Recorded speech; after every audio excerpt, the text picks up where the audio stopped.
అందరికీ నమస్కారం. Welcome to Sreeraj food. నేను మీ సిరి. ఈరోజు మన వీడియోలో సరికొత్తగా సగ్గుబియ్యంతో మంచి స్వీట్ అయితే తయారు చేద్దాం. టేస్ట్ కూడా చాలా అంటే చాలా బావుంటుంది. ఈ వీడియో మీకు నచ్చితే తప్పకుండా like, share and subscribe friends. దీనికోసం ముందుగా పావు కప్పు సగ్గుబియ్యాన్ని నైట్ కానీ 2-3 గంటల ముందు కానీ నానబెట్టుకోవాలి. ఇక్కడ సగ్గుబియ్యం అయితే నానిపోయినాయి కదా! వీటిని పక్కన పెట్టేద్దాం. ఒక మిక్సీ జార్ తీసుకొని ఒక పావు కప్పు ఉప్మా రవ్వ, పావు కప్పు పంచదార, 2-3 యాలకులు, 5-6 జీడిపప్పు వేసి మెత్తగా పొడి పట్టుకోవాలి. పొడనేది ఈ మాత్రం అయితే సరిపోతుందనమాట. ఇప్పుడు దీనిని ఒక ప్లేట్లోకి తీసుకొని పక్కన పెట్టేద్దాం.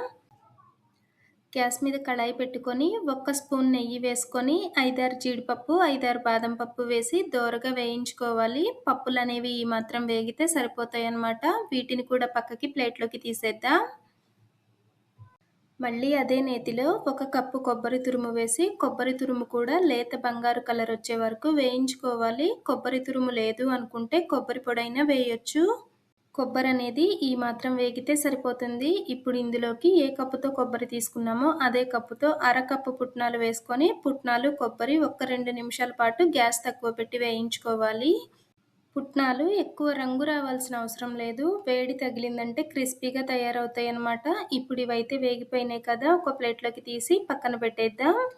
మళ్ళీ అదే కళాయిలో మనం ముందు నానబెట్టి పెట్టుకున్న సగ్గుబియ్యాన్ని నీటితో సహా వేసుకొని ఉడికించుకోవాలి.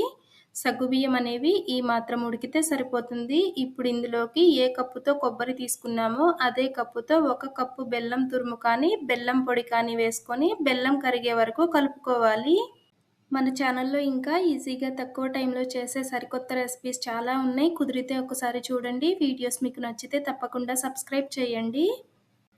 బెల్లం అనేది కరిగిపోయిన తర్వాత మనం ముందు వేయించి పెట్టుకున్న కొబ్బరి, పుట్నాలు వేసి ఒక్కసారి మంచిగా కలుపుకొని మూత పెట్టి 2 నిమిషాలు ఉడికించుకోవాలి. బెల్లం అనేది పాకమేమీ రావాల్సిన అవసరం లేదు. కరిగితే సరిపోతుంది. ఇలా స్వీట్ అనేది దగ్గరగా ఉడికిన తర్వాత మనం ముందు తయారు చేసి పెట్టుకున్న పొడిని వేసి ఒక్కసారి మంచిగా కలుపుకొని మూత పెట్టి 1 నిమిషం పాటు ఉడికించుకోవాలి.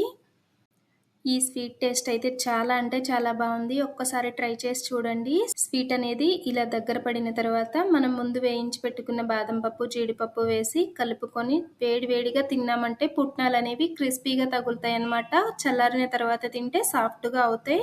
ఈ వీడియో మీకు ఎలా అనిపించిందో కామెంట్ చేయండి. ఈ వీడియో మీకు నచ్చితే తప్పకుండా లైక్ చేయండి, షేర్ చేయండి, సబ్స్క్రైబ్ చేయండి. రేపు ఇంకోసారి కొత్త రెసిపీతో మళ్ళీ కలుసుకుందాం. By bye friends.